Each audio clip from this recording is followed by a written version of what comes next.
Testing 1 2 1 2 mic test. Mic testing 1 2 1 2 pop pop pop. Mic test 1 2 1 2 1 2. Every single Thursday at 4 p.m. like clockwork at Kapsabet High School, where I attended high school, was clubs and societies. But before the student body broke out into the various clubs and societies, the clubs and societies captain would walk his little self over to the receptionist's desk and return bearing this large stack of mail, this large stack of letters that had been sent to the students of Kapsabet High.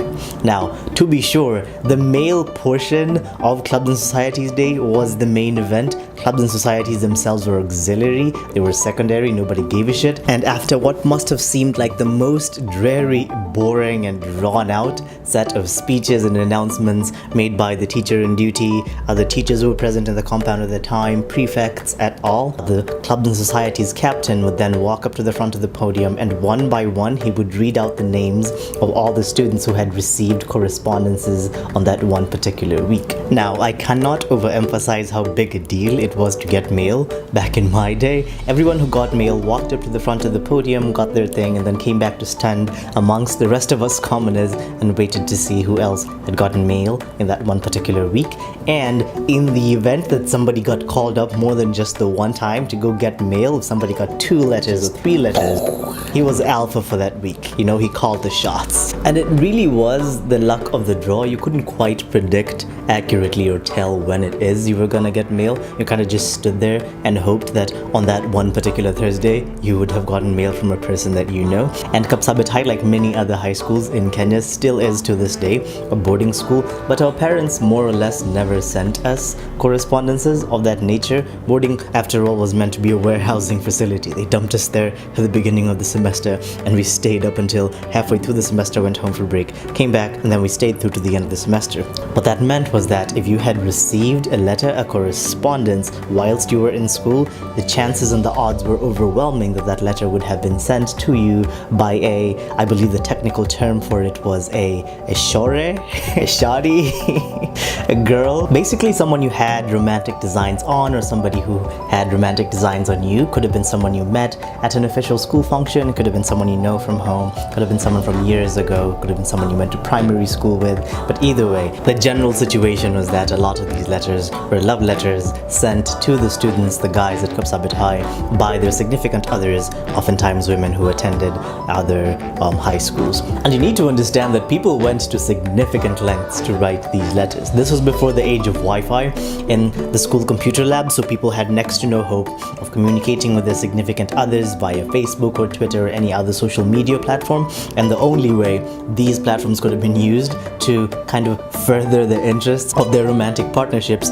was if people's parents or family members or other visited them and then gave them, you know, their mobile phones for a bit to use, or if maybe a chill teaching fellow left their phone unattended for a while, maybe students could log in and send like a quick I love you to their significant others. But these letters by and large were the lifeline by which many romantic partnerships between high school students survived. These letters were truly like the holy grail. Entire relationships were initiated, cultivated, problematized, troubleshot, and terminated even just by way of these communications, just by way of these letters. So naturally, given the utmost importance of these correspondences, on the evening of the Thursday that somebody had received mail, everyone in their class would on some level be kind of sort of interested to know from whom, right? From whomst said correspondence had originated. And it's almost as though there was a small kind of ritual that was followed around that time. Bear in mind, this is boarding school. Not a lot of exciting shit used to happen to us, so if somebody got mail that made headlines, typically speculations would have already started to circulate amongst the classmates of the person who had gotten mail about whom possibly the mail could have come from, what possibly could be the contents of these letters. And when it came time to go to class for prep, the sendee of the letter would time it perfectly such that at the optimal moment of traffic, he would swagger into the classroom, letter in hand. These types of letters were not put in pockets. What is a pocket? A pocket is for people who did not get mail. Letter in hand. It was really quite important that the sendee carry the letter in his hand. That way people could be certain that it was not a letter of shame that he had to read by himself off in a corner somewhere. And typically they would already have gathered a small kamukunji of interested parties around the sendee's desk, and as he sauntered entered over to his desk, he'd get the normal applause and normal and then moja kwa mwendo wa tembo kumla mwanawe, the sendee would put the letter on his desk and proceed to open it so that everybody around him would get a sense of what was in it. The scrutiny of these letters would begin right from the quality of the envelope. If it was a brown paper envelope, chances are that one would not even be opened hadarani in the presence of friends. That one would be opened by the sendee by himself in solitude behind what we used to call a diameter, which were sheets that were tied around someone's bed to maximize the amount of privacy they would have in the context of their dorm room, and it would never see the light of day. White envelopes were where it was all at. Ones are the ones that had like a small transparent little rectangular strip around the bottom right corner. I want to say, yeah, them shits, those shits are the shits. Halafu tukisonga kidogo, what would next be considered would be the paper upon which the letter had been written. Quality things were those papers that had flowers, little flowers embossed all around their edges. Ungefungua uone karatasi brand, hapo ungetarajia maneno tricky sana ndani ya hiyo barua.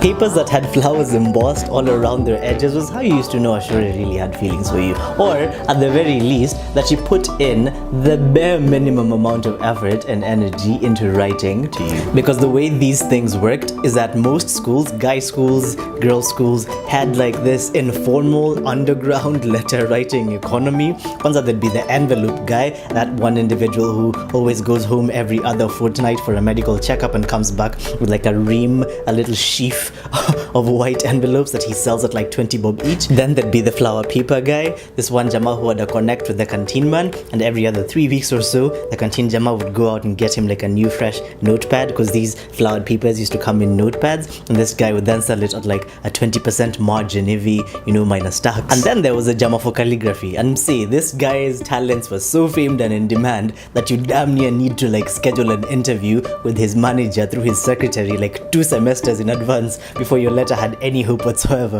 of landing on his desk in time for him to write your Shore's name with those looping F's and G's, the ones that were very, very sure to just finish someone's daughter off. And then there was the editorial panel, of which your guy over here was the editor-in-chief for quite a number of years when I was in high school. And across different guy schools, these editorial panels would be composed of us English buff types, those of us who would be spotted around campus carrying a Sydney Sheldon mostly. And our job description was basically something like, we combed through the drafts, the initial and even the final drafts of the many letters that people were sending out. We looked for spelling errors and grammatical inconsistencies, and failures of parallelism. We were basically like the last line of quality control for all that mapenzi that people were just sending out to their girlfriends through the post office. So if you're a woman my age and you ever dated a Kapsabet High School jamaa who was in for Central Kwanza, and you ever got a line like, my heart they perambulate, then you know who to thank for that line, yeah?